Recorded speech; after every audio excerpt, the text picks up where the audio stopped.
Power is intoxicating. It lures politicians in with promises of influence, wealth, and control. But history has proven one undeniable truth. The higher they rise, the harder they fall. From secret backroom deals to outright theft of taxpayer money, the U.S. has seen some of the most jaw-dropping political scandals in history. Presidents, governors, senators. No one is immune to the temptation of power. Some thought they were untouchable.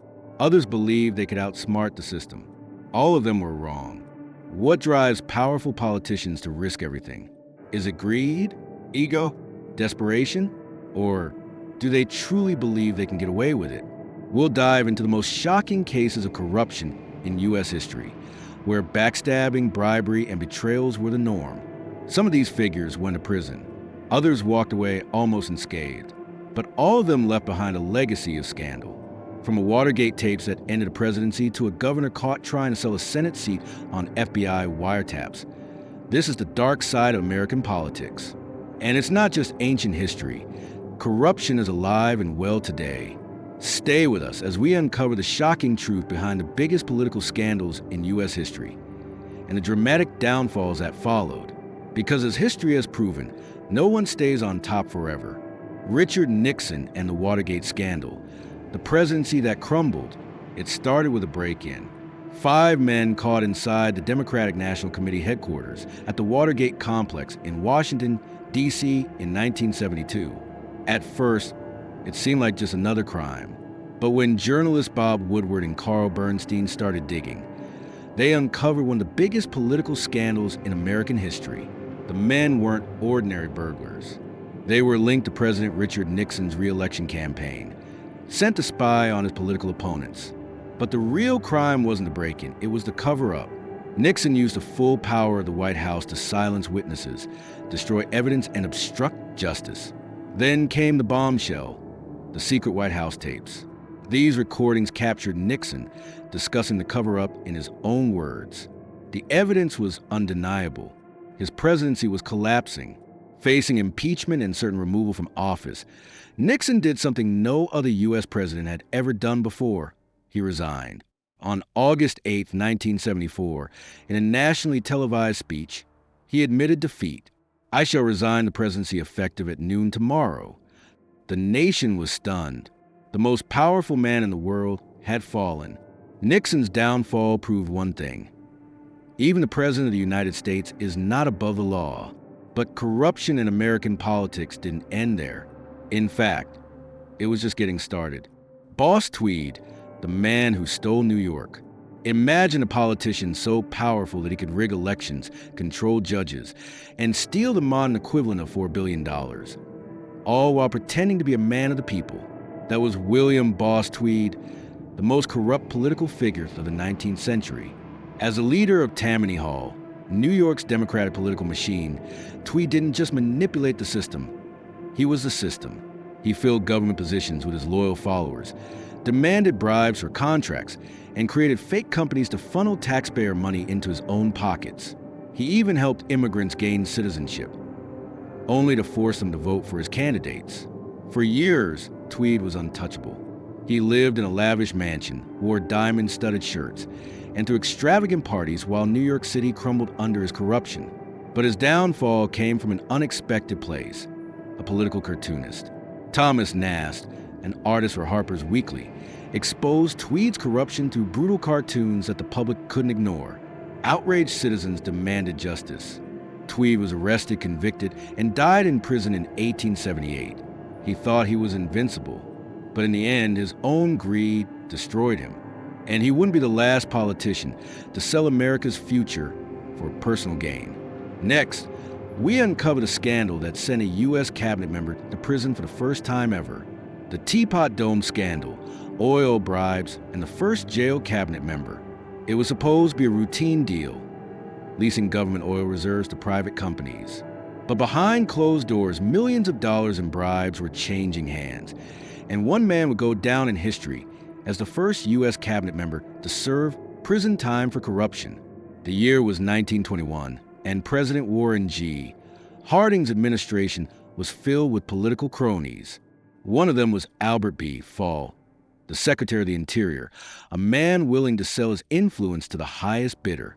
Fall secretly leased oil-rich federal land in Teapot Dome, Wyoming, and another site in California to two wealthy oil executives in exchange for bribes totaling over $400,000, about $7 million today. Fall thought he was in the clear, but when suspicious land deals and sudden wealth caught the government's attention, an investigation revealed the shocking truth. The scandal exploded, damaging Harding's already troubled presidency. Harding died in office before he could face the full consequences, but Fall wasn't so lucky. In 1929, Albert Fall was convicted of corruption and sentenced to prison, making him the first ever cabinet official to be jailed for crimes in office. Teapot Dome became a symbol of political greed, and it proved that even the highest-ranking officials weren't immune to justice. But while Fall's scheme was uncovered, others weren't so careless. Up next, we reveal a governor who tried to auction off a U.S. Senate seat like it was an eBay listing. Rod Blagojevich, the governor who tried to sell a Senate seat. Most politicians try to hide their corruption. Rod Blagojevich, he practically advertised it. In 2008, Illinois Governor Rod Blagojevich had a golden opportunity, appointing a replacement for Barack Obama's U.S. Senate seat after Obama was elected president. But instead of choosing a qualified candidate, Blagojevich saw a chance to cash in. "I've got this thing, and it's F***ing golden. I'm just not giving it up for nothing." That was his voice on an FBI wiretap. The governor was caught trying to sell the Senate seat to the highest bidder, demanding campaign contributions, cushy jobs, or personal favors in exchange. It wasn't just a theory. The FBI had him on tape, negotiating the price like a used car salesman. The scandal exploded. Blagojevich denied everything, going on a bizarre media tour to claim his innocence. But the evidence was overwhelming. In 2009, he was impeached and removed from office, becoming the first Illinois governor to be kicked out by lawmakers. But his troubles didn't end there. He was later convicted on 17 counts of corruption and sentenced to 14 years in federal prison. Blagojevich's story is a reminder that power makes some politicians reckless, but recorded proof makes their downfall inevitable. Spiro Agnew, the vice president who took bribes in office. Most people remember the Watergate scandal that brought down Nixon. But before Nixon fell, his own vice president, Spiro Agnew, was forced to resign in disgrace, caught in a bribery and tax evasion scheme that started before he even reached the White House. Agnew's corruption began when he was a governor of Maryland, where he accepted cash bribes from contractors in exchange for government contracts.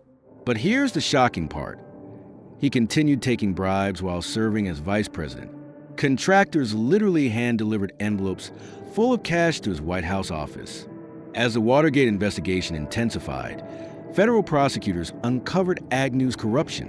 When confronted with the evidence, he had two choices: fight the charges and risk prison or take a deal.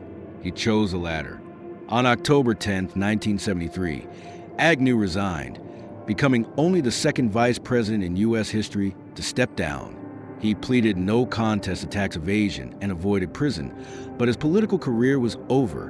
While Nixon would soon become the face of political scandal, Agnew's downfall proved corruption in Washington ran deeper than anyone imagined. But the scandals only got bigger. Next, we expose a congressman who took bribes and defended himself in court with some of the most bizarre arguments ever. James Traficant, the congressman who took bribes and defended himself. Some corrupt politicians try to hide their crimes. Others deny everything. But James Traficant? He turned his trial into a circus. For years, the Ohio congressman ran his office like a mob boss, taking bribes, forcing staffers to kick back part of their salaries, and even using taxpayer money to renovate his farm. The FBI built a rock-solid case against him, filled with testimony and evidence. But instead of hiring a lawyer, Traficant chose to defend himself. And it was wild. He ranted. He made insult-filled speeches. He compared himself to Jesus and Abe Lincoln. He mocked the judge. At one point, he accused the government of framing him because they were jealous of his suits. The jury wasn't impressed.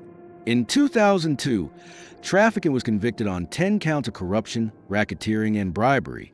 He was expelled from Congress, becoming only the fifth member in U.S. history to be voted out. His punishment? 8 years in federal prison. When he got out, he ran for Congress again, but the voters had moved on. His downfall was a lesson in arrogance, proving that even the loudest politicians can't outtalk the law. But corruption wasn't just limited to individuals. Next, we expose how 5 U.S. senators got caught protecting a corrupt banker at the expense of American taxpayers.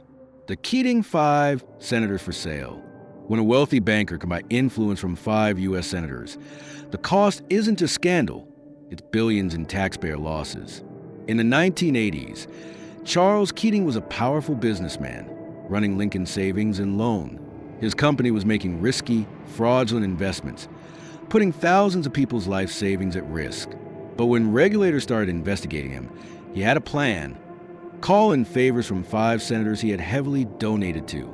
These senators, John McCain, Alan Cranston, Dennis DeConcini, John Glenn, and Donald Regal, became known as the Keating Five. They met with banking regulators and pressured them to back off Keating's company. Their influence worked for a while, but the fraud couldn't stay hidden forever. Lincoln Savings and Loan collapsed, leaving taxpayers with a $3.4 billion bailout bill and wiping out the savings of thousands of elderly investors. When the scandal broke, the Keating Five faced public outrage. A Senate investigation found that 3 of them acted unethically, while 2 got off with a warning. Though none went to prison, their political careers were forever stained. The Keating Five proved that corruption doesn't always come in the form of bribes and kickbacks. Sometimes, it's about politicians protecting the rich at the expense of the public. And sometimes, corruption is caught on camera. Next, we expose a scandal where the FBI used hidden cameras to bust politicians taking bribes. Right on tape Abscam, the FBI sting that caught politicians taking bribes on tape. What happens when the FBI sets up a fake company and dangles suitcases full of cash in front of politicians? In the late 1970s, the world found out, and the results were shocking. It was called Abscam, an undercover operation where FBI agents posed as rich Arab businessmen offering bribes to U.S. lawmakers in exchange for political favors. Some politicians hesitated. Others, they jumped at the chance. One by one, senators, congressmen, and even a mayor were caught on hidden cameras, stuffing their pockets with bribe money. In one infamous moment, Congressman Michael Myers was filmed taking an envelope filled with $50,000 in cash, laughing as he said, "Money talks in this business." By the time the dust settled, 6 U.S. congressmen, 1 senator, and multiple state officials were convicted of bribery and corruption. The scandal rocked Washington, proving just how easily some politicians would sell their power. But instead of learning from Abscam, some politicians only got better at hiding their crimes. And in some cases, they didn't just steal money, they stole elections. Next, we reveal a governor who rigged votes, faked ballots, and turned democracy into a sham. The worst election fraud in U.S. history, the Battle of Athens. Corruption doesn't always come in the form of bribes or backroom deals. Sometimes, it's about stealing democracy itself. In the 1940s, McMinn County, Tennessee, was ruled by Sheriff Paul Cantrell and his political machine. His corrupt officials rigged elections, intimidated voters, and stuffed ballot boxes to keep themselves in power. Citizens who opposed them were arrested, beaten, or worse. But in 1946, the people fought back.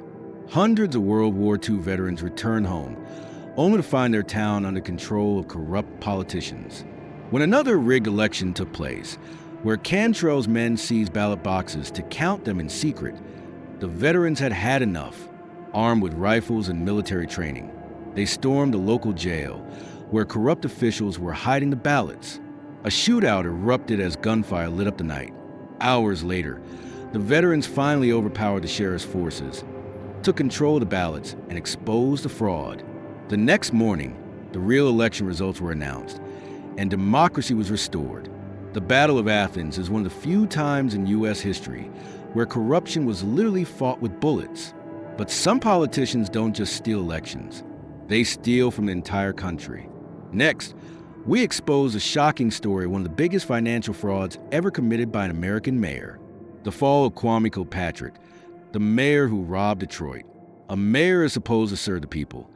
But Kwame Kilpatrick saw Detroit as his personal piggy bank. Elected in 2002, Kilpatrick was a rising star in politics, promising to bring prosperity to Detroit. Instead, he ran the city like a crime boss, stealing millions of dollars through bribes, kickbacks, and fraud. City contracts were handed out to friends, luxury vacations were funded with taxpayer money, and millions meant for Detroit's struggling economy went straight into his pockets. Kilpatrick's corruption wasn't just about money, it was about power and control. He used city funds to cover up an extramarital affair, fired whistleblowers, and even had police officers investigated for trying to expose his crimes. But his arrogance was his downfall. A text message scandal revealed his lies, cover-ups, and financial fraud. Federal investigators uncovered a massive corruption scheme, leading to one of the biggest criminal cases against a sitting mayor in U.S. history.